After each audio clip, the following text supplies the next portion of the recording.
കേരളം ഒരു തെരഞ്ഞെടുപ്പ് ചൂടിലേക്ക് കടന്നിരിക്കുകയാണ് എന്ന് നമുക്കറിയാം. തെരഞ്ഞെടുപ്പായാൽ ഒരു ആചാരമുണ്ട്, അതൊരു കേരള യാത്രയാണ്. UDFും LDFും അത്തരം യാത്രകൾക്ക് തുടക്കം കുറിച്ചിരിക്കുകയാണ്.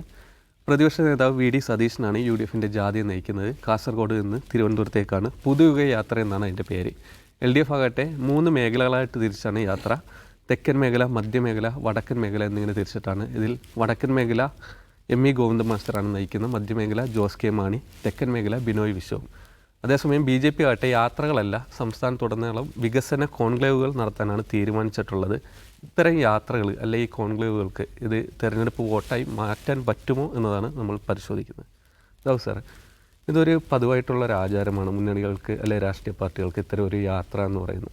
ഇതിൻ്റെ പുറകിൽ വലിയൊരു അധ്വാനം വേണ്ടതുണ്ട്. പക്ഷേ അതേസമയം തന്നെ ഈ യാത്രകളുടെ ഒരു റിസൾട്ട് അത് വോട്ടായി മാറുന്നതിലപ്പുറം അവരൊരു പാർട്ടീനെ തെരഞ്ഞെടുപ്പിന് സജ്ജമാക്കുക, അണികളെ അത്തരത്തിലൊരു ഊർജ്ജസ്വലരായി നിർത്തുക എന്നത് മാത്രമല്ലേ? തീർച്ചയായും ഈ തെരഞ്ഞെടുപ്പിന് മുന്നോടിയായി നടക്കുന്ന യാത്രകൾ പോലെയുള്ള ഈ പബ്ലിക് പ്രോഗ്രാമുകൾ അതിലൂടെ വോട്ട് കിട്ടുമെന്ന് അവർ തന്നെയും ധരിക്കുന്നുണ്ടാവില്ല. സുകേഷ് പറഞ്ഞതാണ് ഏറ്റവും കറക്റ്റായിട്ടുള്ളത്. പാർട്ടിയെ സജ്ജമാക്കുക, പാർട്ടി മെഷീനറിയെ സജീവമാക്കുക, അതായത് നമ്മൾ ഇറങ്ങാൻ പോവുകയാണെന്നൊരു മെസ്സേജ് കൊടുക്കുക. അതോടൊപ്പം ചില കാര്യങ്ങൾ ജനങ്ങളോട് സംസാരിക്കാനുണ്ടാകും. തീർച്ചയായിട്ടും ജനങ്ങളോട് സംസാരിക്കുക എന്ന് പറയുമ്പോൾ എന്തൊക്കെയാണ് ഈ തെരഞ്ഞെടുപ്പിൽ ഇരു മുന്നണികളും ഫോക്കസ് ചെയ്യാൻ വിചാരിക്കുന്ന വിഷയങ്ങൾ, ഏത് നിലക്കാണ് അവർ ക്യാമ്പയിനെ മുന്നോട്ട് കൊണ്ടുപോകാൻ പോകുന്നത് എന്നതിൻ്റെ സൂചനകൾ നമുക്ക് കിട്ടും. ഏതിലാണ് ഇവർ ഡിഫൻസിലാകാൻ പോകുന്നത്, ഏതിലാണ് ഒഫൻസിൽ നിൽക്കാൻ പോകുന്നത്, ഇത്തരം കാര്യങ്ങളെക്കുറിച്ചൊക്കെ ഒരു പൊതുവായൊരു ധാരണ കിട്ടാൻ ഉപകരിക്കും എന്നുള്ളതാണ് ഇത്തരം യാത്രകളുടെയും പബ്ലിക് പോസ്റ്ററിങ്ങിൻ്റെയും ഏറ്റവും പ്രധാനപ്പെട്ട ഒരു ഘടകമായിട്ട് ഞാൻ കാണുന്നത്. അപ്പോൾ അതിൽ LDF ഇത്തവണ 3 മേഖലകളിലായിട്ടാണ്. ഒരു ജാഥ CPM സെക്രട്ടറി തന്നെയാണ് നേതൃത്വം കൊടുക്കുന്നത്, മറ്റൊന്ന് CPI സെക്രട്ടറി, മറ്റൊന്ന് കേരള കോൺഗ്രസിൻ്റെ ജോസ് കെ മാണി. അപ്പോൾ അത് ആ ഒരു തെരഞ്ഞെടുപ്പിൽ തന്നെ ഒരു ഇതുണ്ട്. ഇപ്പോൾ കേരള കോൺഗ്രസ്സിന് മധ്യമേഖലയിൽ അദ്ദേഹം ജാഥയ്ക്ക് നേതൃത്വം കൊടുക്കുന്നു, ഒരു ഭാഗത്ത് CPIയുടെ നേതാവ് നേതൃത്വം കൊടുക്കുന്നു, മലബാർ മേഖലയിൽ ഗോവിന്ദ മാഷി നേതൃത്വം കൊടുക്കുന്നു. അപ്പോൾ അത് ഘടകകക്ഷികൾക്ക് കൊടുക്കുന്ന പ്രാധാന്യം, അതേപോലെ ഓരോ മേഖലയിലും ആര് നടത്തുന്നു, ഇങ്ങനെയൊക്കെയുള്ള പല ഘടകങ്ങൾ അതിനകത്തുണ്ട്. അപ്പോൾ അതിലിപ്പോൾ ഗോവിന്ദ മാഷാണ് എനിക്ക് തോന്നുന്നത് ഈ യാത്രയിൽ അദ്ദേഹത്തിനാണ് ആദ്യം തുടങ്ങുന്നത്. അത് പിന്നെ എല്ലാ ദിവസവും മാധ്യമങ്ങളെ കാണുന്നുണ്ട്. പക്ഷേ മാധ്യമങ്ങളെ കാണുമ്പോൾ യാത്രയിൽ അദ്ദേഹം മുന്നോട്ട് വെക്കാൻ വിചാരിക്കുന്ന ആശയങ്ങൾ അത് പറയാൻ അദ്ദേഹത്തിന് സമയം കിട്ടാത്തതായിരിക്കില്ല. പക്ഷേ ആ പത്രസമ്മേളനത്തിൻ്റെ ഔട്ട്കമ്മായിട്ട് വരുന്നത് പ്രത്യേകിച്ച് ഈ യാത്ര തുടങ്ങിയ ശേഷം കുഞ്ഞികൃഷ്ണൻ ഉയർത്തിയിട്ടുള്ള വിവാദങ്ങൾ, പിന്നെ കണ്ണൂരിലെ ഇന്ത്യയിലെ തന്നെ ഏറ്റവും ശക്തമായ പാർട്ടി കേന്ദ്രമാണ് കണ്ണൂർ, അതിൽ തന്നെ കണ്ണൂർ ജില്ലാ കമ്മിറ്റി, അതിൽ തന്നെ ഏറ്റവും പ്രധാനപ്പെട്ട ഒരു കേന്ദ്രമാണ് പയ്യന്നൂർ. അപ്പോൾ പയ്യന്നൂരിലെ രക്തസാക്ഷിയുടെ ഫണ്ട് മുക്കിയതുമായി ബന്ധപ്പെട്ട വിവാദം, അത് കുഞ്ഞികൃഷ്ണൻ ഇദ്ദേഹം നമ്മൾ ഒറ്റ കാര്യം നോക്കിയാൽ മതി. കഴിഞ്ഞ ദിവസം കുഞ്ഞികൃഷ്ണൻ്റെ പുസ്തക പ്രകാശനത്തിന് കിട്ടിയ എയർ ടൈമും ഗോവിന്ദ മാഷിൻ്റെ യാത്രയ്ക്ക് കിട്ടിയ എയർ ടൈമും നമ്മൾ കമ്പയർ ചെയ്താൽ മനസ്സിലാവും. അപ്പോൾ അത് എല്ലാ ദിവസവും അതേക്കുറിച്ച് വിശദീകരിക്കേണ്ടി വരുന്നു. ഇന്ന് വീണ്ടും പാർട്ടിയുടെ കണ്ണൂർ ജില്ലാ സെക്രട്ടറി ദീർഘമായ പത്രസമ്മേളനം നടത്തുന്നു. അപ്പോൾ അത് വളരെ പ്രധാനപ്പെട്ട ഒരു പ്രശ്നമായിട്ട് അവർ അഭിമുഖീകരിക്കുകയാണ്. അത് പാർട്ടിയെ സംബന്ധിച്ചിടത്തോളം അതിൻ്റെ ശോഭ കെടുത്തുന്ന, അല്ലെങ്കിൽ ഈ ജാഥയുടെ തന്നെ ശോഭ കെടുത്തുന്ന ഒരു സംഗതിയാണ്. അപ്പോൾ ഞാൻ പറഞ്ഞല്ലോ, കഴിഞ്ഞ പാർട്ടി സെക്രട്ടറി ആയിട്ട് ഗോവിന്ദ മാഷി തിരഞ്ഞെടുക്കപ്പെട്ട ആ സമയത്ത് ഒരു ജാഥ നടത്തിയത്. ആ ജാഥ നടക്കുമ്പോഴാണ് പയ്യന്നൂരിലെ പ്രശ്നം ആദ്യമായിട്ട് പൊങ്ങി വരുന്നത്. വീണ്ടും രണ്ടാമത് അദ്ദേഹം ഒരു ജാഥയായിട്ട് വരുമ്പോഴാണ് പയ്യന്നൂർ വീണ്ടും പഴയ പ്രശ്നം തന്നെ വീണ്ടും ഉയർത്തപ്പെടുന്നത്. അപ്പോൾ ജാഥ സംഘടിപ്പിക്കുന്ന ആളുകൾ, അല്ലെങ്കിൽ അത് പാർട്ടി മുന്നണി, അവർ അതിൻ്റെ ഒരു ഫോക്കസും കാര്യമൊക്കെ കണ്ടിട്ടുണ്ടാകാം.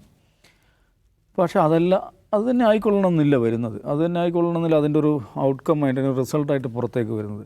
അപ്പോൾ സ്വാഭാവികമായിട്ട് ആ നിലക്ക് നോക്കുമ്പോൾ ഇപ്പം ബിനോയ് വിശ്വത്തിൻ്റെയോ പിന്നെ ജോസ് കെ മാണിയുടെ യാത്രയ്ക്ക് ലഭിക്കുന്നതിനേക്കാൾ ശ്രദ്ധ തീർച്ചയായും ഗോവിന്ദ മാഷിൻ്റെ യാത്രയ്ക്ക് ലഭിക്കും. പക്ഷെ അദ്ദേഹം പത്രസമ്മേളനത്തിൽ സംസാരിക്കുന്ന ശൈലിയുടെ പ്രശ്നം, ഏതെങ്കിലും ഒരു ചോദ്യം മുഴുമിപ്പിക്കുന്നതിന് മുമ്പ് ആധികാരികമായ മറുപടി നൽകുന്നു. കഴിഞ്ഞ ദിവസം ഞാൻ ശ്രദ്ധിച്ചു, ഈ കുഞ്ഞികൃഷ്ണനുമായി ബന്ധപ്പെട്ട ചോദ്യങ്ങൾക്കെല്ലാം അദ്ദേഹത്തിന് ഒറ്റ മറുപടിയുള്ളൂ, അത് അദ്ദേഹം പാർട്ടിയിൽ നിന്ന് പുറത്തു പോയ ആളാണ്. അപ്പോൾ പാർട്ടിയിൽ ഇപ്പോൾ ഇല്ലാത്തൊരാളാണ്. പാർട്ടിയിൽ ഇപ്പോൾ ഇല്ലാത്തൊരാളുടെ ചോദ്യത്തെ അഭിമുഖീകരിക്കേണ്ടതില്ലേ, അല്ലെങ്കിൽ അതിന് മറുപടി പറയേണ്ടതില്ലേ എന്നൊരു പ്രശ്നമുണ്ട്. അപ്പോൾ ഇങ്ങനെ ഈ പാർട്ടി ക്ലാസ്സുകളിൽ സംസാരിക്കുന്ന രീതിയിൽ ആ ഭാഷയിൽ ആ പദാവലികൾ ഉപയോഗിച്ചിട്ട് ബഹുജനങ്ങളോട് സംസാരിച്ചാൽ അതിൻ്റെ റിസൾട്ട് എന്തായിരിക്കും എന്നുള്ളതിനെ കുറിച്ച് CPM ആലോചിക്കേണ്ടതാണ്. അപ്പോൾ യഥാർത്ഥത്തിൽ പാർട്ടിയെ അല്ലെങ്കിൽ മുന്നണിയെ ഒരുക്കാൻ വേണ്ടിയിട്ടാണ് ഇത്തരം ജാഥകൾ നടത്തുന്നതെങ്കിലും അതിൽ പറയുന്ന കാര്യങ്ങൾ, പ്രസംഗിക്കുന്ന കാര്യങ്ങൾ, വാർത്താ സമ്മേളനങ്ങളിൽ പങ്കുവെക്കുന്ന ആശയങ്ങൾ അത് ഒരു നറേറ്റീവ് സെറ്റ് ചെയ്യുന്നതിൽ വളരെ പ്രധാനപ്പെട്ട പങ്ക് വഹിക്കും. ആ നിലക്ക് നോക്കിക്കഴിഞ്ഞാൽ ഗോവിന്ദൻ മാഷ് ഇത്രയും ദിവസം അദ്ദേഹം ആ യാത്ര കൊണ്ട് സ്വയം പരാജയപ്പെടുകയായിരുന്നു എനിക്ക് തോന്നുന്നത്. യാത്രയെ അദ്ദേഹം തന്നെ പരാജയപ്പെടുത്തുകയായിരുന്നു. കാരണം എന്തെങ്കിലും ഒരു വികസന ജാഥ എന്നാണ് ഇതിന് പേരിട്ടിരിക്കുന്നത്. അപ്പോൾ ആ നിലക്ക് എന്തെങ്കിലും ഒരു പുതിയ വികസന പരിപ്രേക്ഷ്യം നൽകുവാൻ, അല്ലെങ്കിൽ ഞങ്ങൾ അധികാരത്തിൽ വന്നാൽ ഇന്നതാണ് ചെയ്യാൻ പോകുന്നത്, ആ നിലക്കുള്ള ഒരു കാഴ്ചപ്പാട് മുന്നോട്ട് വെക്കാനോ ഇലക്ഷൻ നറേറ്റീവിനെ ഏതെങ്കിലും നിലക്ക് സ്വാധീനിക്കാനോ പറ്റുന്ന എന്തെങ്കിലും ഒരു സംസാരം, എന്തെങ്കിലും ഒരു ഐഡിയ അദ്ദേഹത്തിന് മുന്നോട്ട് വെക്കാൻ സാധിച്ചിട്ടില്ല. ഇനി മുന്നോട്ട് വെക്കാൻ അദ്ദേഹം ശ്രമിച്ചിട്ടുണ്ടെങ്കിൽ തന്നെ മറ്റു പല കാര്യങ്ങൾക്ക് മറുപടി പറയുന്ന കൂട്ടത്തിൽ അതെല്ലാം മറക്കപ്പെടുകയോ പിന്നോട്ട് തള്ളപ്പെടുകയാണ് ചെയ്തിട്ടുള്ളത്. അപ്പോൾ ഇനിയുള്ള ദിവസങ്ങൾ ഇതെങ്ങനെയാണ് മുന്നോട്ട് പോകുക എന്നുള്ളത് ഒരു വിഷയമാണ്.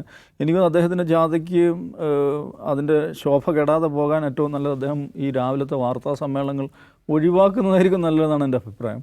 പക്ഷേ അങ്ങനെ വാർത്താ സമ്മേളനം ഒഴിവാക്കി അദ്ദേഹം മുന്നോട്ട് പോകുക എന്നൊരു ചോദ്യമുണ്ട്. ഇപ്പോൾ കോൺഗ്രസിൻ്റെ യാത്ര അതും ശ്രദ്ധിക്കണം.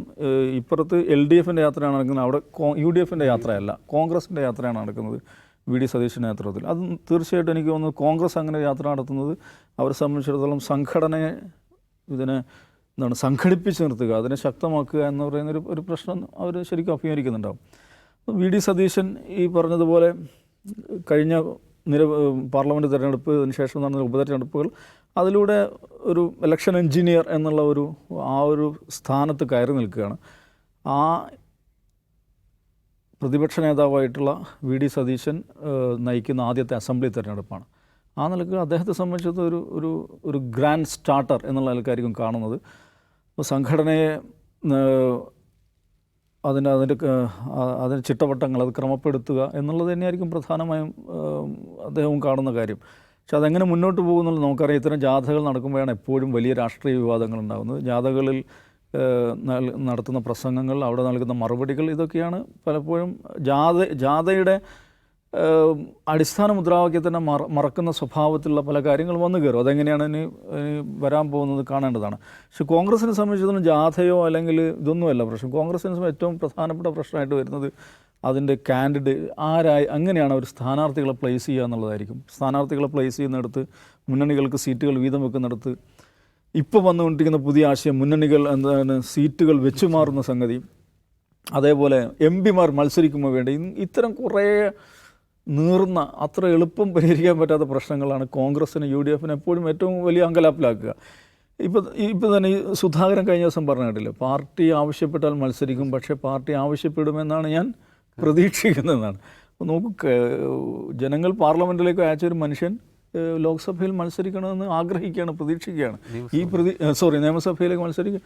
ഈ പ്രതീക്ഷയിൽ നിൽക്കുന്ന ഒട്ടനവധി ആളുകളുണ്ട്, അതിനകത്ത് വേറെ ആളുകളുണ്ട്.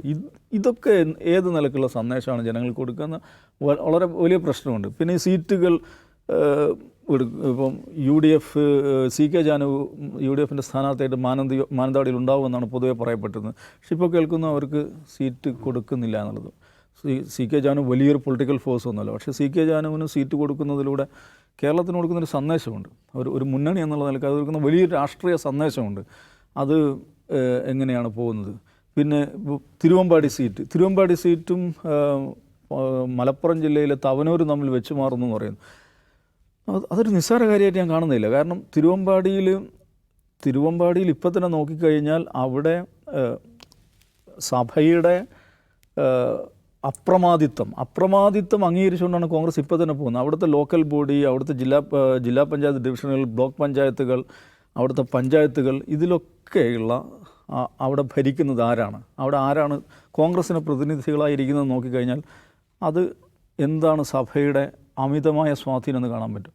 അതേ സഭയുടെ ഈ ഒരു തരത്തിലുള്ള ബ്ലാക്ക് മെയിലിങ്ങിന് വിധേയമായ ആ സീറ്റ് കോൺഗ്രസ് ഏറ്റെടുക്കുകയും തവനൂർ ലീഗ് മത്സരിക്കുകയും ചെയ്യുമെന്ന് വിചാരിക്കുക. നമുക്ക് മലപ്പുറം ജില്ലയിൽ 16 സീറ്റിൽ 4 സീറ്റാണ് ഇപ്പോൾ കോൺഗ്രസ്സിനുള്ളത്. 4 സീറ്റേ ഉള്ളൂ. അത് വീണ്ടും 3 ചുരുങ്ങുന്നു. അത് പുറത്തേക്ക് കൊടുക്കുന്ന സന്ദേശം അതൊരു ചെറിയ കാര്യമാണെന്ന് ഞാൻ വിചാരിക്കുന്നില്ല. കാരണം മലപ്പുറം ജില്ലയിൽ കോൺഗ്രസ് പ്രധാനമായി ഇരിക്കേണ്ട ഒരു ജില്ലയാണ്. കാരണം മലപ്പുറവുമായി ബന്ധപ്പെട്ട് അതെന്താണ് ഒരു വിഭാഗത്തിൻ്റെ മാത്രം ഒരു കുത്തകയാക്കി വെക്കുന്ന എന്ന ഒരു പ്രചാരണം കേരളത്തിനും പുറത്തും ഇടതുപക്ഷം അടക്കമുള്ളവർ നടത്തിക്കൊണ്ടിരിക്കുന്ന കാലത്ത് മലപ്പുറം ജില്ലയിൽ കോൺഗ്രസ്സിനുള്ള വിജയസാധ്യതയുള്ള ഒരു സീറ്റ് അവർ വിട്ടുകൊടുക്കുകയാണ്. ഇതെന്തിനാണ് ഇത് ചെയ്യുന്നത്? കോൺഗ്രസിൻ്റെ എന്തെങ്കിലും ആവശ്യം മുൻനിർത്തിയിട്ടല്ല. ഒരു മത മേലധ്യക്ഷൻ്റെ സമ്മർദ്ദത്തിന് വിധേയമായി ഇത്രയും വിഡ്ഢിത്തം നിറഞ്ഞ ഒരു തീരുമാനത്തിലേക്കാണ് കോൺഗ്രസ് പോകുന്നതെങ്കിൽ അതിൻ്റെ റിപ്പർക്കേഷൻസ്, അതിൻ്റെ തുടർ ഫലങ്ങൾ വളരെ വലിയ തോതിലായിരിക്കും. കോൺഗ്രസ് പോലെയുള്ള ഒരു പാർട്ടി അല്ലെങ്കിൽ UDF പോലെയുള്ള ഒരു സംവിധാനത്തെ അത് ഏതൊക്കെ നിലക്കാണ് അതിൻ്റെ ഇമ്പാക്റ്റ് ഉണ്ടാകുക എന്നുള്ളതിനെക്കുറിച്ച് അവർ ആലോചിക്കേണ്ട കാര്യമാണ്.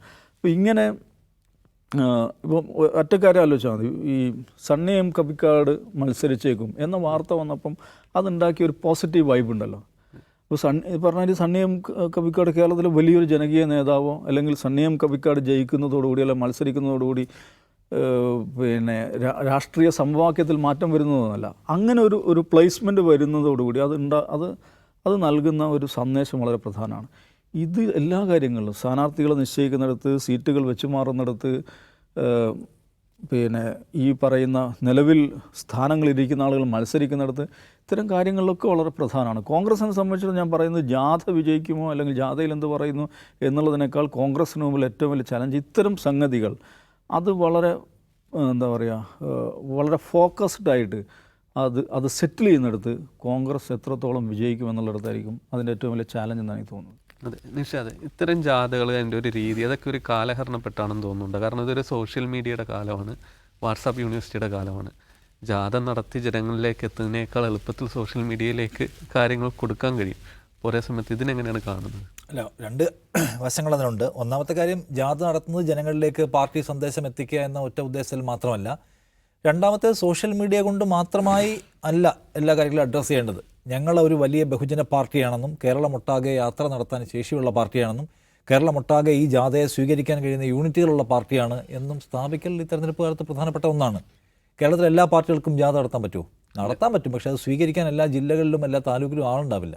അപ്പോൾ കേരളമാകെ ഈ പാർട്ടിയുടെ സജീവമായ സാന്നിധ്യമുണ്ട് എന്ന് സ്ഥാപിക്കാൻ, പാർട്ടിക്ക് ബോധ്യപ്പെടാനും ജനങ്ങൾക്കാകെ ആ സന്ദേശം കൊടുക്കാനും യാത്രകൾ അനിവാര്യമാണ്. പിന്നെ യാത്രകൾ ഉണ്ടാക്കുന്ന ദൃശ്യങ്ങൾ ഇപ്പോൾ സോഷ്യൽ മീഡിയയിൽ നമുക്ക് വേണ്ടതാണ്, ദൃശ്യങ്ങളാണ്. ആ ദൃശ്യങ്ങൾ ജനങ്ങൾക്കിടയിലേക്ക് നേതാക്കൾ ഇറങ്ങി ചെല്ലുമ്പോൾ ജനങ്ങൾ ഇങ്ങനെ പാരാവാരം പോലെ കൂടുന്നു. അതല്ലേ ഏറ്റവും വലിയ വിഷ്വൽ.